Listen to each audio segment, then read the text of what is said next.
Hello everyone, अस्सलाम वालेकुम।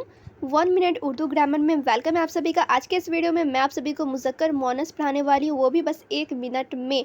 मुज़क्कर का दूसरा नाम तज़कीर होता है और मोनस का दूसरा नाम तानिश। मुज़क्कर मोनस को तज़कीर और तानिश भी कहा जाता है। तो आइए इस वीडियो में मैं आप लोगों को क्लियर कर देती हूँ। जिन्स का बयान, जिन्स को इंग्लिश में जेंडर कहा जाता है। जिन्स से मुराद नर या मादा है। नर मुज़क्कर और मादा मुअन्नस। ठीक है, चलिए अब आप लोगों को समझ में आ गया कि जिन्स की दो किस्में होती है। एक होती है तज़कीर जिसे मुज़क्कर कहा जाता है और दूसरी होती है तानिस जिसे मुअन्नस कहा जाता है। तज़कीर क्या हुआ? तज़कीर आप लोगों को मालूम चल गया जिससे मर्द की मुराद हो, और तानिश क्या हुआ? जिससे औरत की मादा की मुराद हो, उसे कहा जाता है तानिश। क्लियर?